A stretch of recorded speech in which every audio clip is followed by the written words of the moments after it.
ہیں کہ خاتم النبی افضل المرسلین کی اکلوتی بیٹی کا مزار بے سایہ ہے، ویران پڑا ہوا ہے۔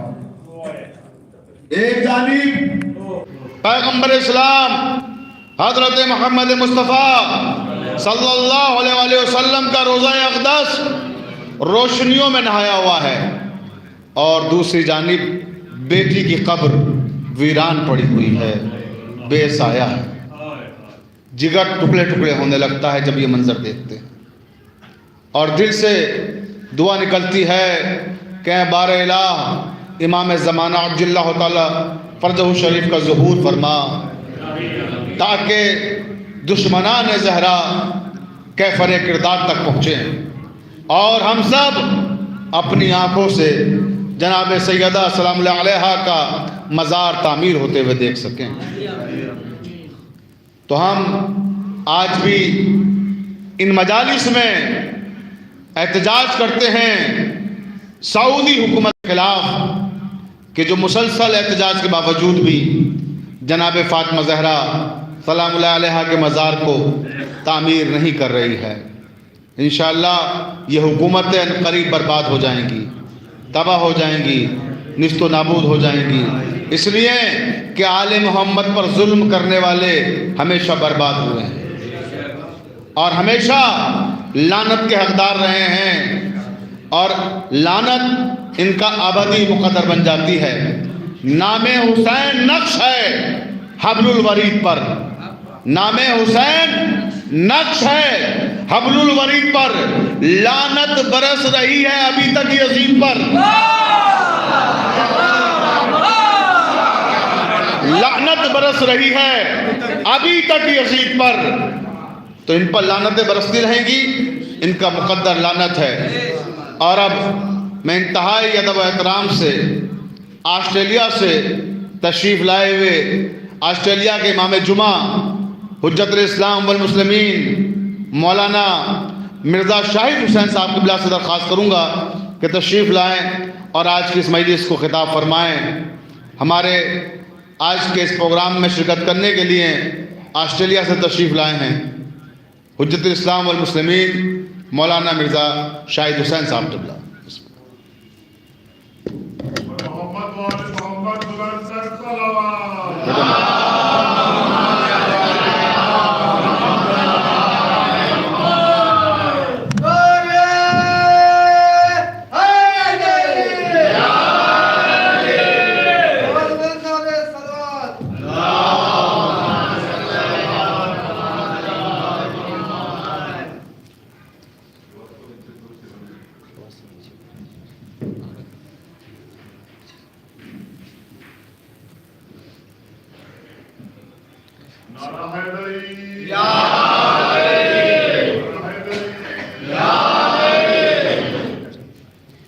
فاتحہ۔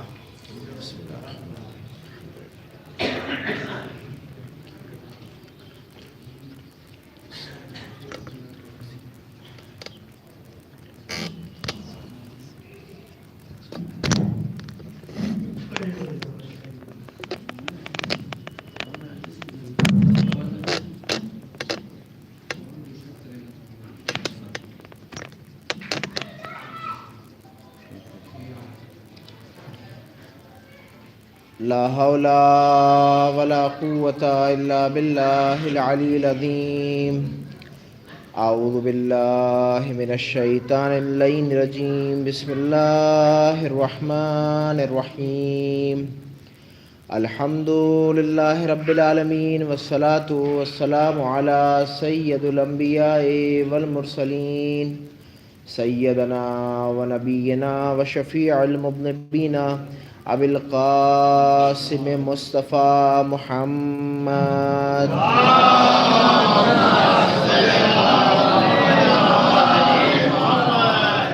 ثم الصلاة والسلام وعلى أهل بيته الطيبين الطاهرين المعصومين المظلومين، ولعنة الله على أعدائهم وقتلتهم وغاصبي حقوقهم ومنكري فضائلهم ومصائبهم عليه أجمعين۔ اما بعد، قال رسول اللہ صلی اللہ علیہ وآلہ وسلم انی تارک فیہم الثقلین کتاب اللہ و عطرتی اہل بیتی. صلوات بھیجیے اور محمد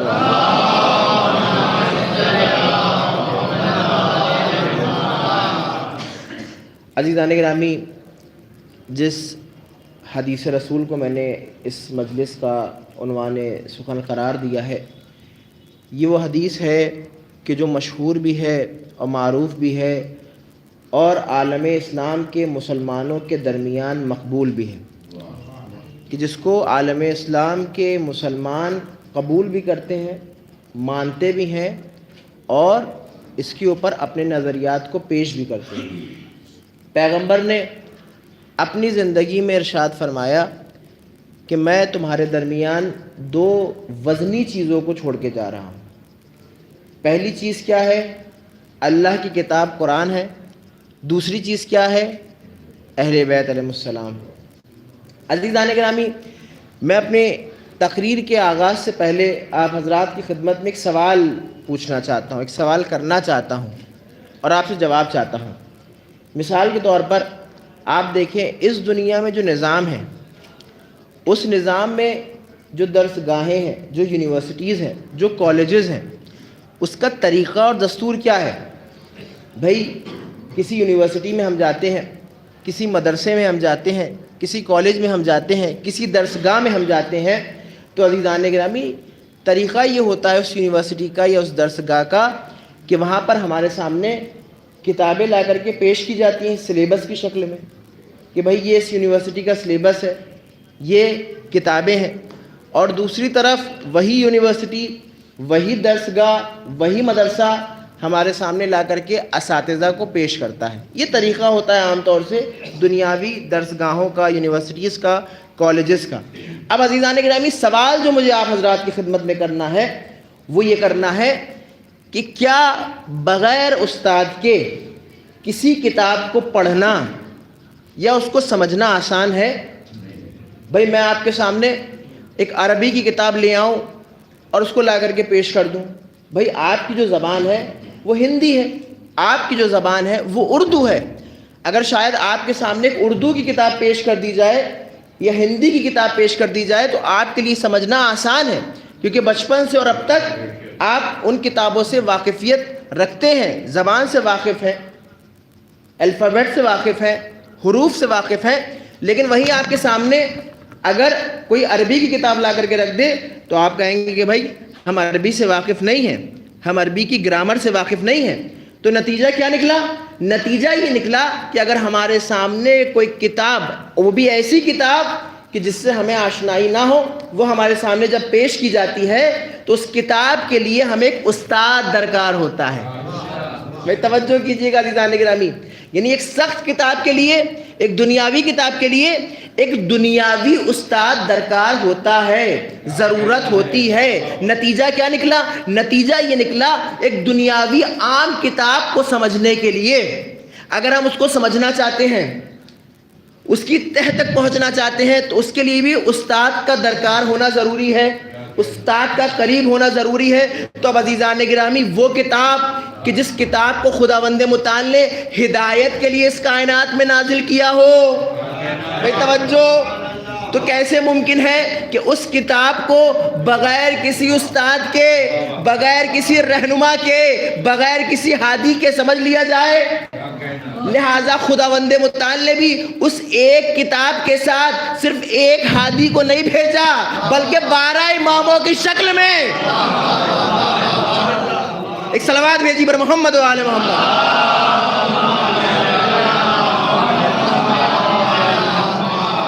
اب کچھ دیر میں آپ کے سامنے اسی موضوع کے اوپر گفتگو کروں گا. اب مثال کے طور پر آپ دیکھیں کہ جب ایک بچہ چھوٹا ہوتا ہے، اس دنیا میں آیا، پیدا ہوا، تھوڑا سمجھدار ہونے لگا، تو ماں باپ کا دستور کیا ہوتا ہے؟ دیکھیے بہت عام فہم گفتگو میں آپ کے سامنے کروں گا کیونکہ میرے سامنے میرے چھوٹے بھائی بھی بیٹھے ہیں. سخت الفاظوں کو لے آؤں، سخت جملوں کو لے آؤں، آپ کے لیے بھی سمجھنا سخت ہو جائے گا اور میرے لیے بیان کرنا بھی سخت ہو جائے گا اور سمجھانا سخت ہو جائے گا.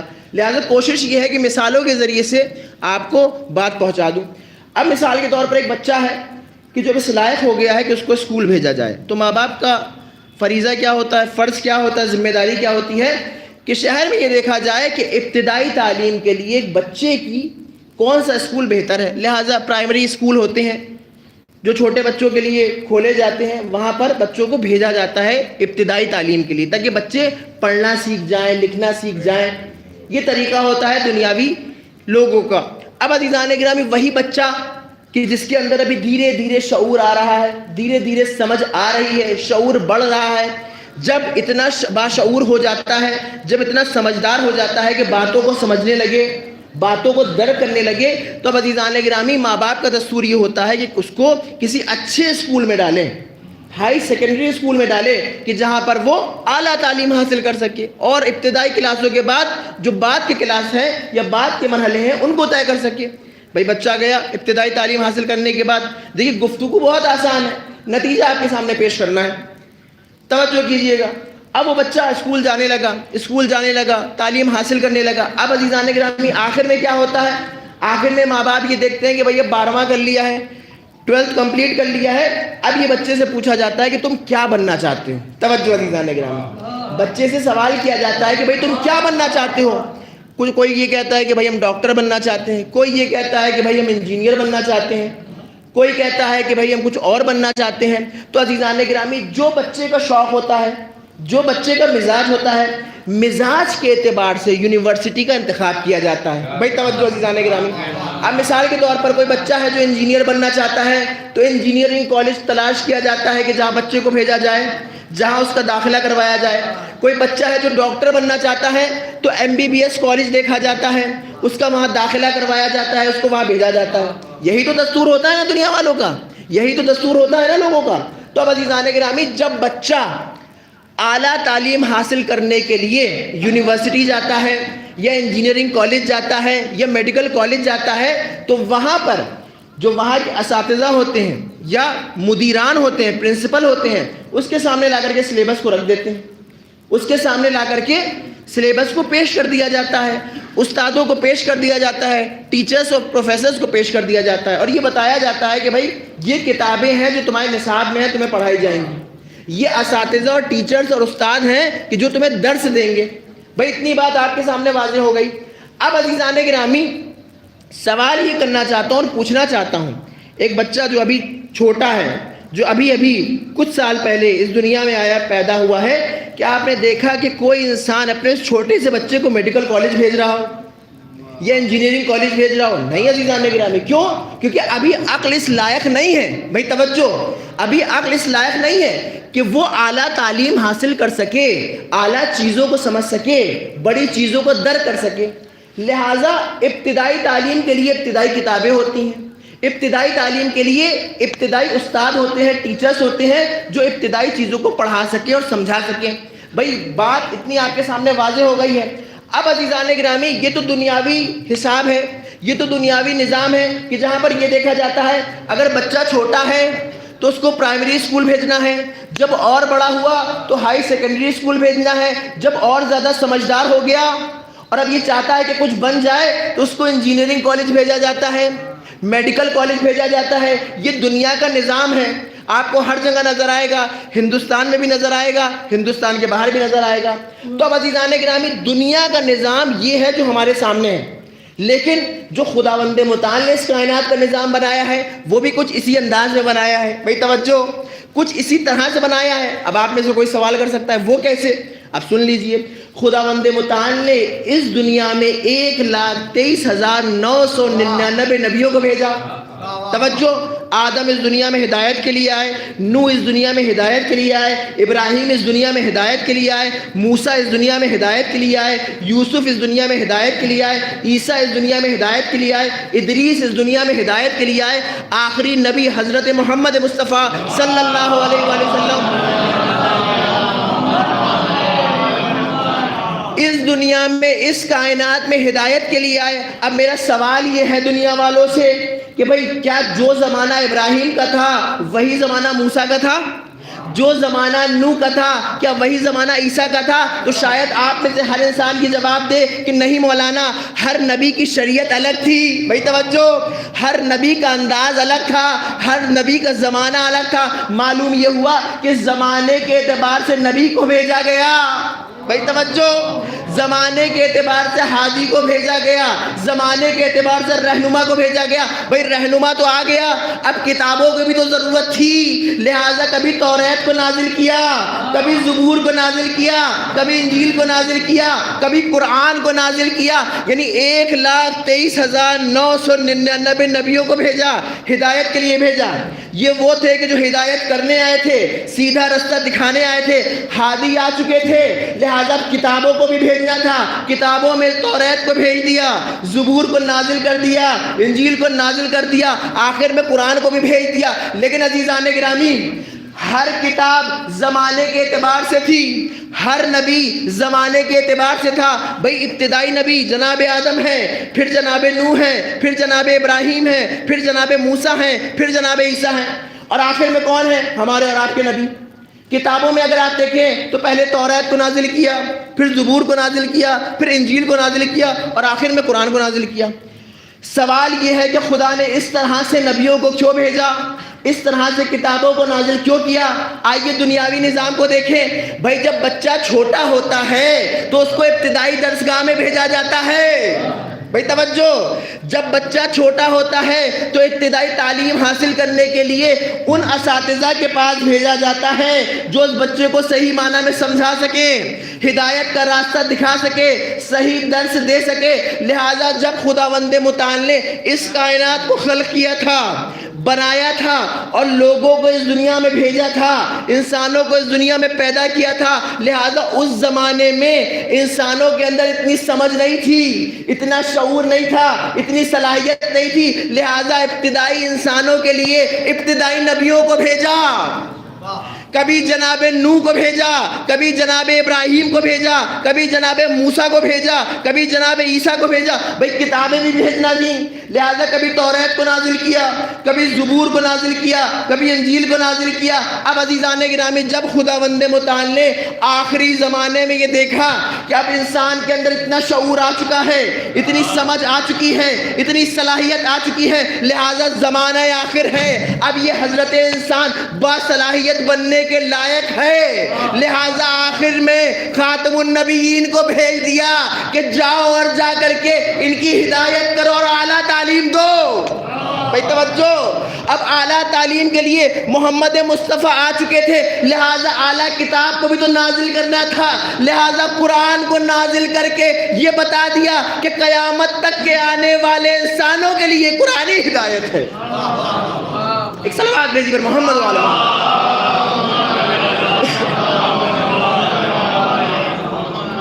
لہذا زمانے کے اعتبار سے نبیوں کو بھیجا اور زمانے کے اعتبار سے کتابوں کو بھیجا، اور جب دیکھا کہ آخر میں انسان اب اس لائق ہو چکا ہے کہ اب یہ اعلیٰ تعلیم حاصل کرے، بافہم ہو چکا ہے، لہٰذا آخری نبی کو بھیجا جو خاتم النبیین تھے۔ اب ان کے بعد کوئی نبی نہیں آئے گا، اور اس نبی کے ساتھ آخری کتاب کو نازل کیا کہ جس کو ہم قرآن کہتے ہیں۔ اب عزیزان گرامی، قرآن جب اس دنیا میں آیا، نازل ہوا، تو قرآن کے ساتھ اہل بیت علیہ السلام بھی تشریف لائے۔ اب پیغمبر نے اپنی زندگی میں ارشاد فرمایا کہ انی تارک فیہم الثقلین، میں تمہارے درمیان دو وزنی چیزوں کو، گرہ قدر چیزوں کو، بھاری چیزوں کو چھوڑ کے جا رہا ہوں۔ پہلی ہے اللہ کی کتاب قرآن، اور دوسرے ہیں میرے اہل بیت۔ اب عزیزان گرامی، یہاں پر جو مسلمان یہ کہتے ہیں کہ بھائی اللہ کے رسول نے اپنی زندگی میں کہا کہ میں تمہارے درمیان دو چیزوں کو چھوڑ کے جا رہا ہوں، ایک ہے اللہ کی کتاب اور دوسری ہے میری سنت۔ اور کچھ مسلمان یہ ترجمہ کرتے ہیں اور روایت کو بدل کے یہ کہتے ہیں کہ پیغمبر نے ارشاد فرمایا کہ میں تمہارے درمیان دو چیزوں کو چھوڑ کے جا رہا ہوں، ایک اللہ کی کتاب ہے اور دوسری میری ازواج ہے، میری بیویاں ہیں۔ مسلمان اپنے اعتبار سے جیسی ان کی سمجھ ہے، بس ہر وقت شادیوں میں دھیان لگا رہتا ہے تو بس وہی سوچا کرتے ہیں۔ ایک صلوات بھیجی پر محمد والا۔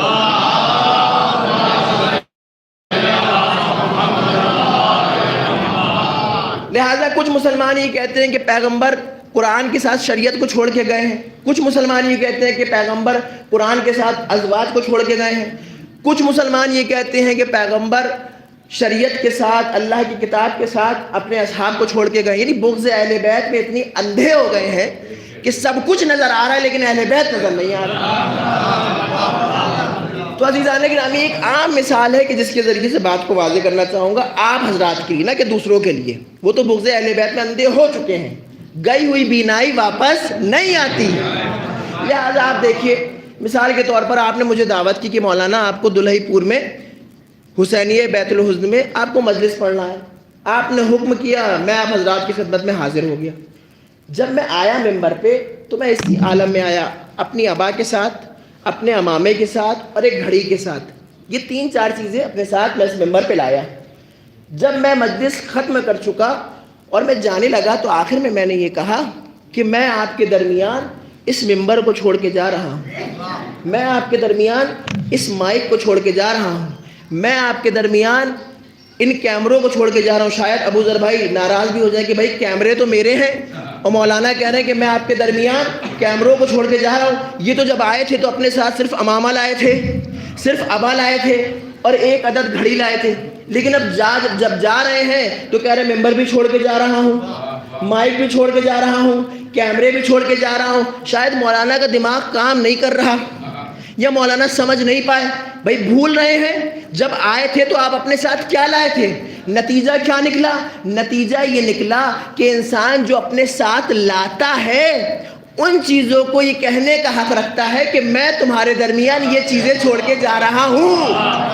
بھائی توجہ،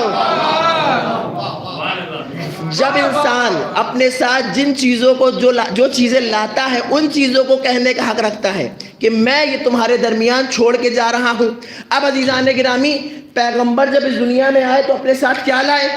ایک اللہ کی کتاب قرآن کو لائے اور دوسرے اہل بیت کو لائے. توجہ عزیزان گرامی، صحابہ اس دنیا میں ملے، ازواج اس دنیا میں ملی، لوگ اس دنیا میں ملے، امتی اس دنیا میں ملے. تو پیغمبر کو یہ حق بھی نہیں تھا کہ وہ جاتے وقت یہ کہتے کہ میں تمہارے درمیان زوجاؤں کو چھوڑ کے جا رہا ہوں، صحابیوں کو چھوڑ کے جا رہا ہوں، دوسری چیزوں کو چھوڑ کے جا رہا ہوں. بلکہ جو چیزیں ساتھ میں لائے تھے ان کی طرف اشارہ کر کے بتایا کہ 2 چیزوں کو چھوڑ کے جا رہا ہوں. پہلی ہے کتاب، دوسرے ہے اہل بیت. ایک صلوات بھیجیے محمد والے.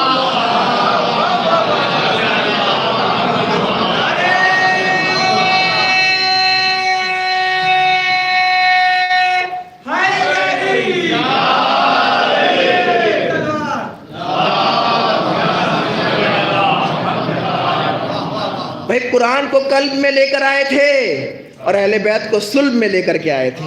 لہٰذا جب جا رہے ہیں تو جانے سے پہلے کہہ رہے ہیں کہ میں تمہارے درمیان 2 چیزوں کو چھوڑ کے جا رہا ہوں، ایک ہے قرآن اور دوسرے ہیں اہل بیت. اب عزیزان گرامی، یہی بغض تھا، یہی حسد تھی، یہی علی سے عداوت تھی کہ جس کا نتیجہ ہمیں بعد وفات رسول نظر آیا. آپ دیکھیں کہ کس طرح سے اہل بیت کے حق کو غصب کیا گیا، کس طرح سے اہل بیت کے حق کو چھینا گیا. پیغمبر نے خود اپنی زندگی میں کیا ارشاد فرمایا کہ انا مدینۃ العلم وعلی بابها، میں شہر علم ہوں اور اس کا دروازہ کون ہے؟ علم کا دروازہ کون ہے؟ علی ہے. لہٰذا اگر کسی کو علم حاصل کرنا ہے، تعلیم لینی ہے تو وہ دروازے سے آئے. اب عزیزان گرامی، دروازہ اور در اس کی طرف تو پیغمبر نے اشارہ کر دیا تھا. لہٰذا اب کوئی دروازہ تو نہیں بن سکتا تھا. تو کسی نے یہ کہہ دیا کہ اس شہر علم کی کھڑکی میں ہوں، کسی نے کہا پرنالہ میں ہوں، کسی نے کہا چھت میں ہوں. لیکن عزیزان گرامی، صحیح انسان وہ ہوتا ہے کہ جب وہ شہر میں آئے تو دروازے سے آئے، چھتیں نانگ کے نہ آئے، دیواریں کود کے نہ آئے. تو اس کو شریف نہیں کہتے بلکہ چور کہتے ہیں. ایک صلوات بھیجی پر محمد والے.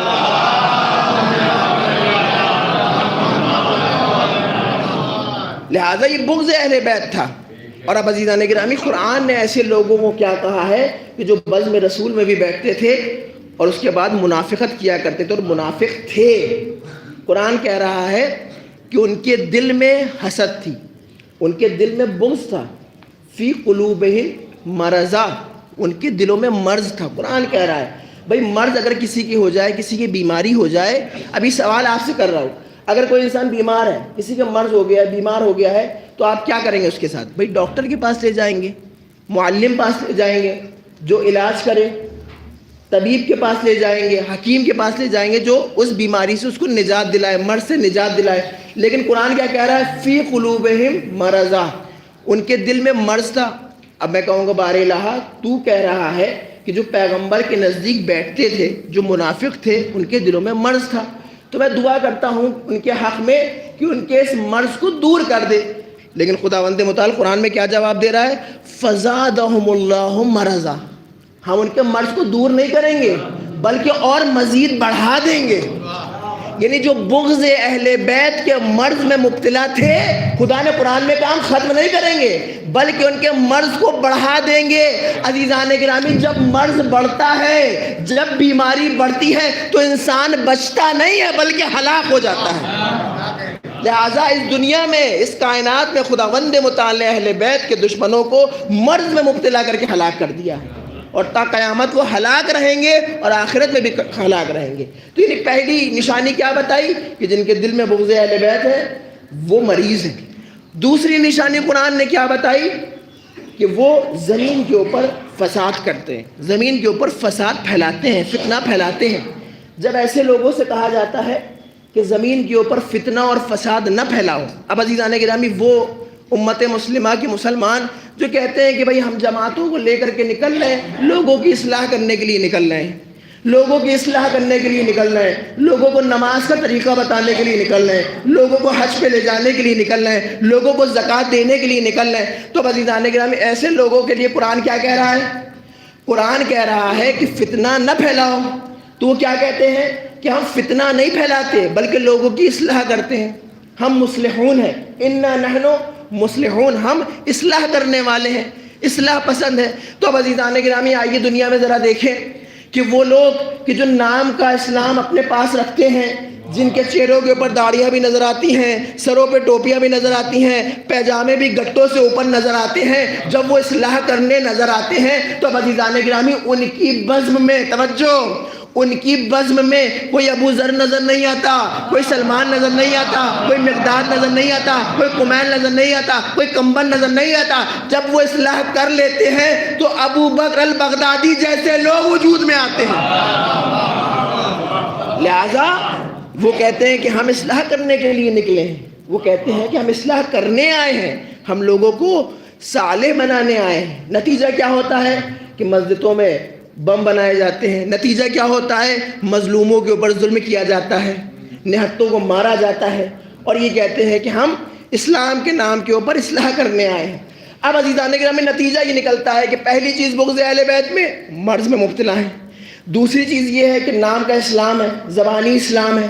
اب عزیزان گرامی نتیجہ یہ نکلتا ہے ایسے لوگ کہ جو یہ کہتے ہیں کہ ہم مسلمان ہیں، ایسے لوگ جو کہتے ہیں ہم شریعت کو سمجھتے ہیں، ایسے لوگ جو یہ کہتے ہیں کہ ہم لوگوں کی اصلاح کرتے ہیں، تو نتیجہ یہ نکلا کہ وہ آپ کو ہمیشہ مذہبی مقامات پہ نظر آئیں گے، وہ آپ کو شراب خانوں پہ نظر نہیں آئیں گے، وہ آپ کو چوراہوں پہ نظر نہیں آئیں گے، وہ ایسے مقامات کے اوپر نظر آئیں گے کہ جہاں پر نیک اور شریف لوگ جاتے ہیں. توجہ، وہ ان بدکار لوگوں کی ہدایت نہیں کرتے بلکہ وہ نیک لوگوں کی ہدایت کرتے ہیں جو سیدھے رستے کے اوپر ہیں. نتیجہ آپ دیکھیے قرآن نے بیان کیا. بھائی جس وقت جناب ابراہیم، کون سے نبی تھے اپنے زمانے کے، جناب اسماعیل اپنے بیٹے کو، 9 یا 10 سال کے جناب اسماعیل تھے، وہ واقعہ آپ نے بارہا علماء و ذاکرین سے سنا ہوگا کہ جناب ابراہیم نے خواب میں دیکھا کہ میں اسماعیل کو ذبح کر رہا ہوں. جناب ابراہیم گھر سے لے کر کے اسماعیل کو چلے، کہاں چلے؟ ذبح کرنے کے لیے. کیوں؟ کیونکہ خواب میں جناب ابراہیم نے دیکھا تھا، نبی کا خواب سچا ہوتا ہے.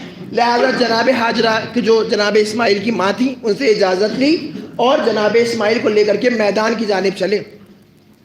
ابلیس اور شیطان اس منظر کو دیکھ رہا تھا. اچھا وہ لوگ کہ جو اپنے آپ کو مسلمان کہتے ہیں، ذرا ان کے چہروں کو جا کر کے دیکھ لیجئے، ان کی آنکھوں کے کاجل کو دیکھ لیجئے، ان کی سر کی ٹوپی کو دیکھ لیجئے، ان کے بغیر مونچھ کی داڑھی کو دیکھ لیجئے، ان کے ذرا شلواروں اور پیجاموں کو دیکھ لیجئے. اندازہ ہو جائے گا کہ یہ اصلاح کرنے والے رحمان کی شکل میں ہے یا شیطان کی شکل میں.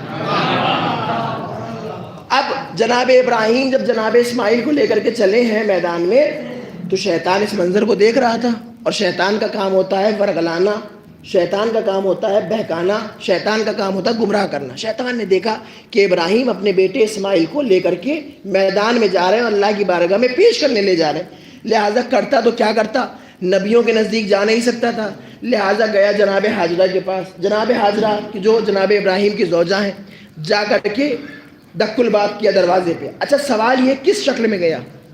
شیطان جناب حاجرہ کے پاس جو گیا، نبی کی بیوی کے پاس جو گیا، کس شکل میں گیا؟ کیا شیطان بن کے گیا؟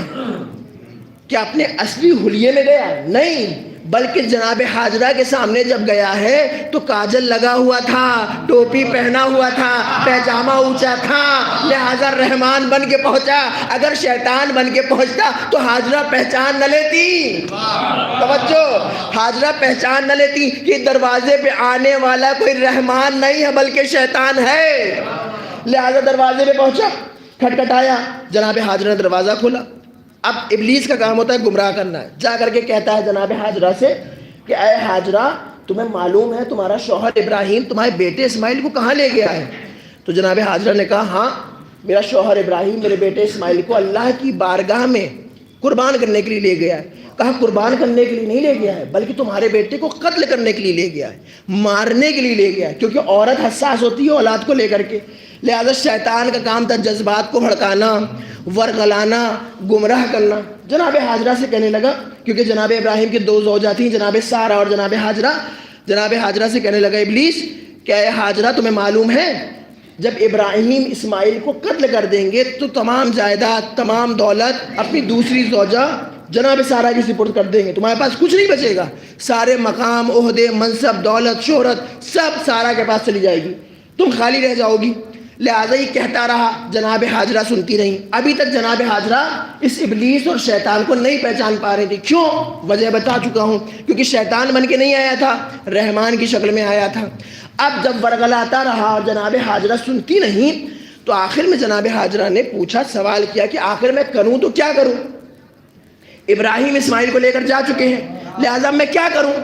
کس نے پوچھا؟ جناب حاجرہ نے۔ کس سے پوچھا؟ اسی ابلیس سے پوچھا۔ اب سنیے ابلیس نے کیا جواب دیا، کہا کرو کیا، تم گھر سے نکلو، باہر جاؤ، روکو۔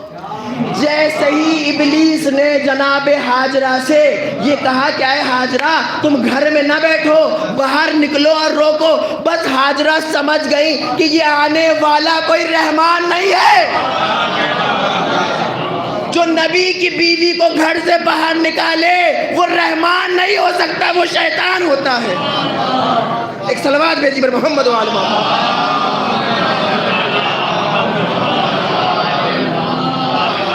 لہٰذا جناب حاجرہ نے کہا کہ لا حول ولا قوت الا باللہ العلی العظیم، شیطان کے اوپر لعنت کی اور اس کو بھگایا۔ تو عزیزان گرامی نتیجہ یہ نکلا کہ جو نبیوں کی زوجاؤں کو یا بیویوں کو اسکائے اور میدان میں لے آئے تو لانے والا بھی لعنتی ہے اور آنے والی بھی لعنتی ہے۔ کیوں؟ کیونکہ اسلام نے ہمارے سامنے ان ازواج رسول کا کردار رکھا ہے کہ جن ازواج رسول کا کردار صحیح معنی میں ہماری خواتین کے لیے اور ہمارے لیے آئیڈیل اور نمونہ عمل ہے۔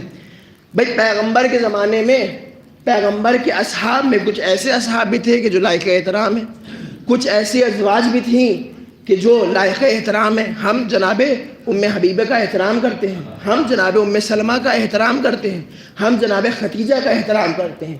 وہ بیویاں کہ جن بیویوں نے پیغمبر کی وفات تک پیغمبر کا ساتھ دیا اور پیغمبر کی وفات کے بعد بھی صحیح معنی میں دین کے اوپر باقی رہیں، ہم ان کا احترام کرتے ہیں۔ لیکن وہ ازواج کہ جنہوں نے پیغمبر کی زندگی میں بھی پیغمبر کی توہین کی، پیغمبر کی بات کی فرما برداری نہیں کی، پیغمبر کی بات کو رد کیا، لہٰذا نہ تب ہم ان کا احترام کرتے تھے نہ اب ہم احترام کرتے ہیں۔ اب عزیزان گرامی دو طرح کی ازواج پیغمبر کی زندگی میں ہمارے سامنے آئی، دو طرح کے کیریکٹر اور کردار ہمارے سامنے آئے۔ پہلا کردار اور پہلا کیریکٹر وہ ہے کہ جس نے اپنا سب کچھ دین کے اوپر لٹا دیا، اپنا تمام مال دین کے اوپر لٹا دیا، پیغمبر کی محبت میں، دین کی محبت میں۔ بلکہ یوں کہوں ایک وہ ہے کہ جو اپنے مال کو دین پہ لٹانے والی، دوسری وہ ہے کہ جو جمل کے میدان پہ اونٹ پہ بیٹھ کے آنے والی۔ لہذا اختیار عالم اسلام کے مسلمانوں کو دیا کہ تمہیں کس کا کردار اپنانا ہے، اس بی بی کے کردار کو اپنانا ہے کہ جس نے اپنی زندگی میں اپنے پورے مال کو دین اسلام کے اوپر لٹا دیا، یا اس کے اسلام کو اپنانا ہے کہ جو رسول کی وفات کے بعد گھر سے باہر آئی اور مولا سے مخالفت کی۔ ایک صلوات بھیجی پر محمد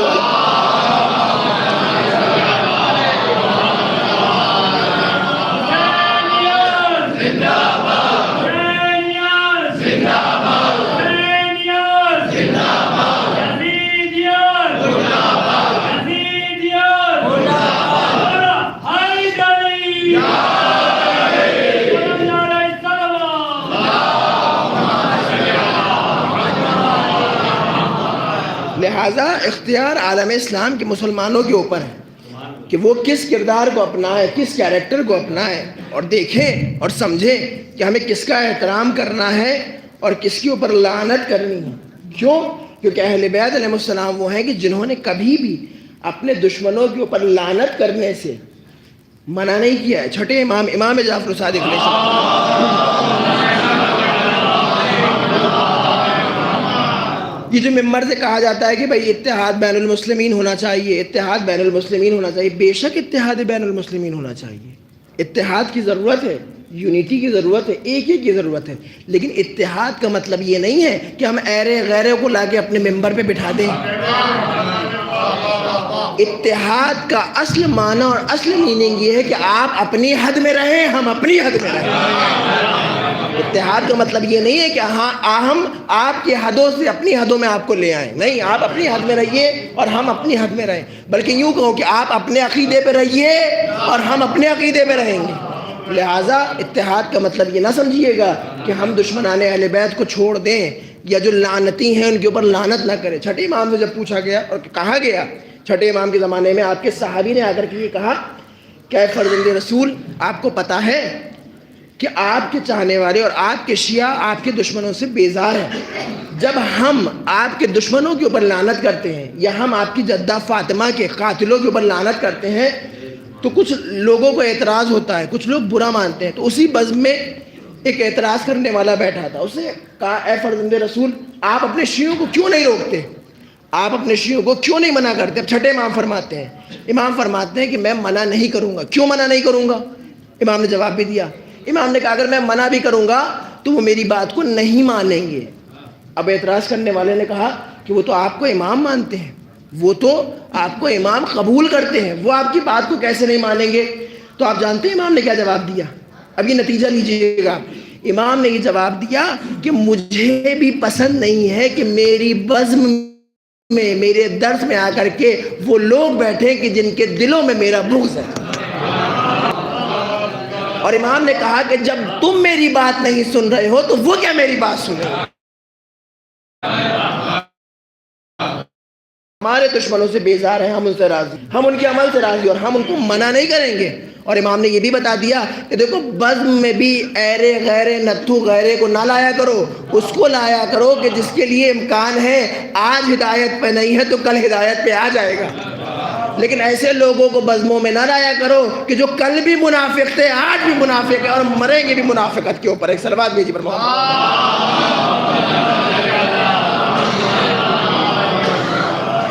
کیونکہ عزیزان گرامی یہ دین صحیح معنی میں جو ہم تک اور آپ تک پہنچا ہے، اس کے پیچھے ہمارے علماء نے قربانیاں پیش کی ہیں، ہمارے مراجع نے قربانیاں پیش کی، تب جا کر کے یہ دین ہم تک پہنچا ہے۔ لہٰذا ہم ایسے ہی کسی کے سامنے لا کر کے دین کو نہ پیش کر دیں، پہلے اس کی مزاج کو پرکھیں، پہلے اس کی فکر کو پرکھیں۔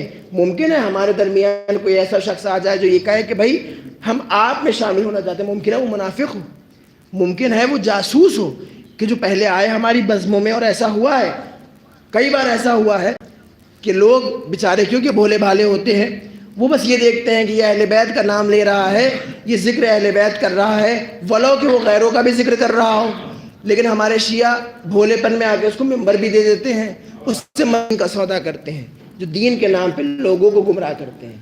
اور عزیزان گرامی یہی دین ہے کہ جس دین کے لیے اہل بیت نے اپنی قربانی کو پیش کیا، اسی دین کو بچانے کے لیے، اسی شریعت کو بچانے کے لیے۔ آپ دیکھیں کہ شہزادی کونین جو دربار میں گئی ہے اسی دین کو بچانے کے لیے گئی ہیں۔ شہزادی کے لیے فدق اتنی بڑی چیز نہیں تھی، ایک معمولی سا باغ تھا فدق، لیکن شہزادی جو مطالبہ کرنے گئی تھی دربار میں، وہ در حقیقت میں دین کا مطالبہ کرنے گئی تھی، شریعت کا مطالبہ کرنے گئی تھی، حق علی کا مطالبہ کرنے گئی تھی۔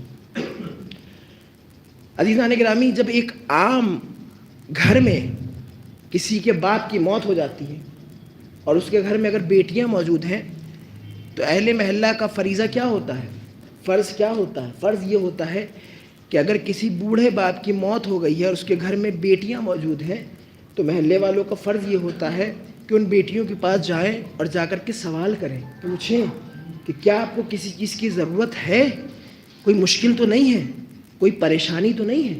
یعنی ایک عام گھر میں جب موت ہو جاتی ہے تو اہل محلہ کا یہ فرض ہوتا ہے کہ جا کر کے پوچھیں، لیکن عزیزان گرامی تاریخ یہ کہتی ہے اور روایت یہ بیان کرتی ہے کہ بعد شہادت رسول اہل محلہ کا آنا تو بہت دور کی بات ہے، ایک مسلمان بھی در سیدہ پہ نہیں آیا، آ کر کے سوال نہیں کیا، آ کر کے نہیں پوچھا کہ اے سیدہ آپ کے بابا کی شہادت کے بعد کیوں آپ کی کمر جھک چکی ہے، کیوں آپ کے دروازے پہ لکڑیوں کو جمع کیا گیا، کیوں آپ کے دروازے میں آگ لگائی گئی؟ کسی نے آ کر کے یہ نہیں پوچھا، کسی نے آ کر کے تسلیت عرض نہیں کی، کسی نے آ کر کے تعزیت پیش نہیں کی۔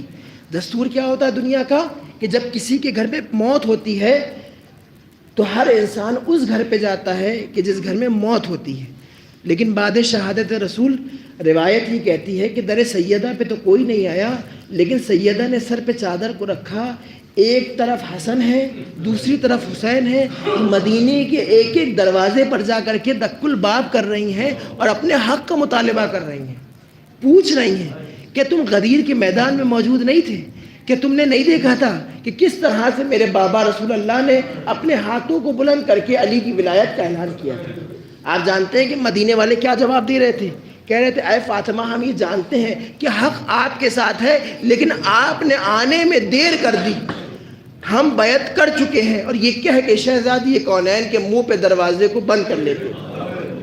رسول کی ایک لوتی بیٹی مدینے کے ایک ایک دروازے پہ گئی ہے اور اپنے حق کا سوال کیا ہے، لیکن عزیزان گرامی ہر دروازے پر انکار ملا ہے اور شہزادی کونین اسی عالم میں واپس گھر پہ آ جاتی ہیں۔ روایت ہی کہتی ہے کہ رسول کی شہادت کے کچھ گھنٹوں کے بعد سقیفہ وجود میں آ گئی تھی، اور 10 سے 15 دن کے اندر یہ تمام مصائب جو آپ سنتے ہیں کہ شہزادی کونین کے دروازے پر لکڑیوں کو جمع کیا گیا، اس کے بعد آگ لگائی گئی، اور اس کے بعد مولا متقیان کے گلے میں رسن کو باندھا گیا اور مدینے کی گلیوں میں کھینچا گیا، مدینے کی گلیوں میں کھینچا گیا۔ کیا عالم ہوگا اہل بیت کی مظلومیت کا۔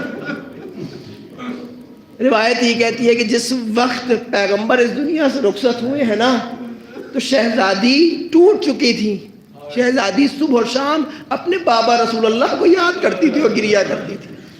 مدینے والوں کو یہ بھی قبول نہ ہوا، یہ بھی منظور نہ ہوا کہ فاطمہ اپنے بابا کے اوپر گریا کریں، لہٰذا گھر پہ آئے اور آ کر کے علی سے فاطمہ کی شکایت کی کہ اے علی فاطمہ سے کہہ دیجئے ایک وقت رویا کرے، یا صبح رو لیا کرے یا شب رو لیا کرے۔ ارے فاطمہ جس وقت اپنے بابا کو یاد کر کے روتی ہے ہمارے کاموں میں خلل پڑتا ہے۔ اللہ اکبر۔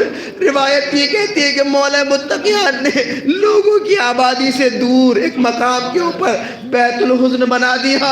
شہزادی کونین اس مقام پہ جاتی تھی اور بلند آواز سے گریا کر کے اپنے بابا کو یاد کرتی تھی اور مرضیہ پڑھتی تھی سبت علی مصائب اللہ والنہار سبت علی مسرنا لیالیا۔ اے بابا آپ کی وفات کے بعد مجھ پر وہ مصائب پڑھے، اگر شاید دنوں پہ پڑھتے تو وہ رات کی تاریکی میں تبدیل ہو جاتے۔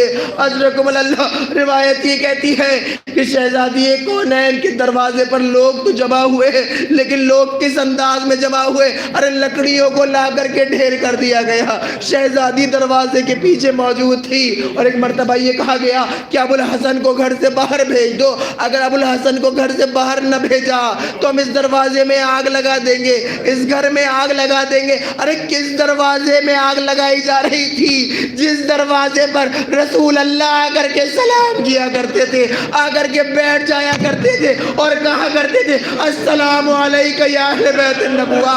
ارے وہ دن آ گیا رسول کی وفات کے بعد کہ اس دروازے میں آگ لگائی جا رہی ہے۔ روایت یہ کہتی ہے کہ ایک مرتبہ آگ لگائی گئی اور ایک ظالم آگے بڑھا اور اس دروازے کے ساتھ وہ گستاخی کی کہ شہزادی کونین ایک مرتبہ زمین کے اوپر آئی۔ ارے شہزادی کے اوپر وہ جلتا ہوا دروازہ آیا۔ عزیزان گرامی آپ انصاف سے بتائیے گا، دروازے کے اندر جو لوہے کی کیلیں ہوتی ہیں، جب کسی لکڑی میں آگ لگائی جاتی ہے اور اس لکڑی کے دروازے میں کیلیں موجود ہوتی ہیں اور دروازے میں آگ لگ جاتی ہے تو لوہے کی کیلوں کا کیا عالم ہوتا ہے؟ تو شاید آپ سب جواب دیں کہ وہ لوہے کی کیلیں شعلے میں تبدیل ہو جاتی ہے۔ ارے کیا گزری ہوگی سیدہ کے اوپر جب وہ جلتا ہوا دروازہ شہزادی کونین پہ گرا ہے تو وہ لوہے کی کیلیں شعلے کی شکل تبدیل کر چکی تھی۔ ارے اسی عالم میں وہ کیلیں شہزادی کے جسم سے پیوست ہو گئی۔ روایت یہ کہتی ہے کہ شہزادی کونین زمین پر آئی، شہزادی کے اوپر دروازہ آیا، ارے اسی عالم میں دروازے کے اوپر پیر رکھا، ظالمین گھر کے اندر داخل ہوئے، علی کو گرفتار کیا۔ روایت نے بیان کیا کہ جب شہزادی کے اوپر دروازہ گرایا ہے نا تو دائیں پسلیاں بائیں طرف آ گئی تھی، بائیں پسلیاں دائیں طرف آ گئی تھی۔ ارے شہزادی کو اپنی ٹوٹی ہوئی پسلیوں کا ہوش نہیں تھا۔ جب شہزادی کو ہوش آیا تو ایک مرتبہ سوال کیا، اے ام سلمہ، اے ام اسمہ، ابو الحسن کہاں ہے؟ جناب اسمہ بنت امیس کہتی ہے کہ علی کے گلے میں رسن باندھ کے مدینے کی گلیوں میں کھینچا جا رہا ہے، علی کو گرفتار کر لیا گیا۔ روایت یہ بیان کیا کہ شہزادی اپنے درد و دکھ کو بھول گئی تھی۔ اے اسماء کا ساتھ ہو، ایک چادر دو، میں علی کے پاس جا رہی ہوں۔ جیسے ہی اس گفتگو کو جناب سلمان فارسی نے سنا، دوڑتے ہوئے مولا متقیان کی خدمت میں پہنچے۔ اے علی بہت غضب ہو گیا، فاطمہ سر پہ چادر کو رکھ کر آپ کے قریب آ رہی ہے۔ ایک مرتبہ علی نے فرمایا، اے ابو ذر سلمان جائیے اور جا کر کے فاطمہ سے میرا واسطہ دیجیے اور کہیے کہ گھر کی جانب واپس چلی جائے۔ بس جیسے ہی علی نے یہ کہا، ایک مرتبہ مسجد نبوی کی دیواریں بلند ہونے لگی۔ ارے دشمنوں کو احساس ہو گیا کہ اگر علی کو نہ چھوڑا گیا تو مدینے میں قیامت آ جائے گی۔ میں کہوں گا اے شہزادی، یہ 11 ہجری ہے، آپ موجود تھی، جب آپ موجود تھی علی چھوڑ دیا گیا، اس وقت بھی آ جاتی جس وقت آپ کا بیٹا حسین 3 دن کا بھوکا اور پیاسا میدان کربلا میں ذبح۔